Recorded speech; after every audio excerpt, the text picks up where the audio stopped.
আসসালামু আলাইকুম ভিউয়ার্স। বৈষম্য বিরোধী শিক্ষার্থীদের নতুন রাজনৈতিক দলের আত্মপ্রকাশ ঘটেছে গতকাল শুক্রবার।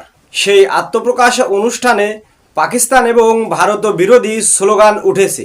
শিক্ষার্থীদের বক্তব্যের মাধ্যমে স্পষ্টভাবে যেটা বোঝা গিয়েছে সেটি হচ্ছে বাংলাদেশে থেকে পাকিস্তানপন্থী এবং ভারতপন্থী রাজনীতি চলবে না। বাংলাদেশে বসবাসকারীরা হবে বাংলাদেশপন্থী।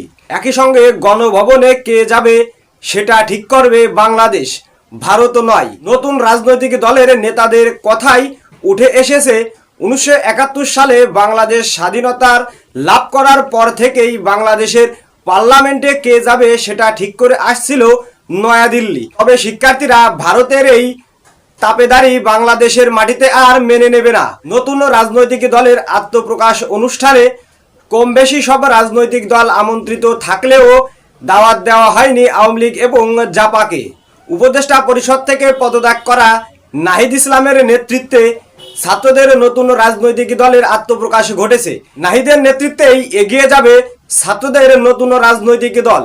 আর সরকারি বিশ্ববিদ্যালয় হোক বা বেসরকারি বিশ্ববিদ্যালয় হোক, ফ্যাসিবাদ ইস্যুতে সকল শিক্ষার্থীরা ঐক্যবদ্ধ এবং এক। এখানে কোনো ভেদাভেদ নেই। রাজনীতির মাঠে দ্বিমত থাকতেই পারে, তবে ফ্যাসিবাদ এবং স্বৈরাচারের বিষয়ে সকল রাজনৈতিক দল এবং সাধারণ জনগণ, শিক্ষার্থী সবাই ঐক্যবদ্ধ। ছাত্রদের নতুন রাজনৈতিক দল নাগরিক পার্টি কি বাংলাদেশকে এগিয়ে নিয়ে যেতে পারবে?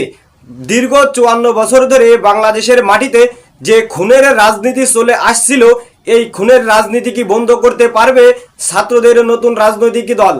তবে বাংলাদেশের জনগণ ছাত্রদের নতুন রাজনৈতিক দলের উপর অনেকটাই আশা রাখছেন, কারণ জুলাই গণ অভ্যুত্থানে যেভাবে ছাত্ররা জীবন দিয়ে সফল করেছে তা সত্যি বিরল।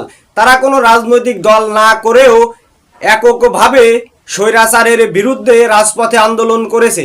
তাদের সঙ্গে যোগ দিয়েছিল ছাত্র জনতা থেকে শুরু করে রাস্তার টুকাই ভ্যান চালক থেকে শুরু করে প্রত্যেকটা পেশা শ্রেণীর মানুষ। সবারই একই কথা, হাসিনা হটাও, বাংলাদেশে বাঁচাও।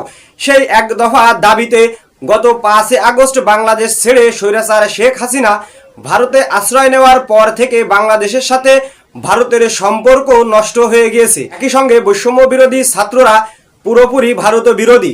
ভারতের তাপেদারি বাংলাদেশের মাটিতে ছাত্ররা আর মেনে নেবে না। বাংলাদেশ হবে স্বাধীন। তারা তাদের নিজস্ব শক্তিতে এগিয়ে যাবে। সবাইকে ধন্যবাদ জানিয়ে শেষ করছি। আল্লাহ হাফেজ।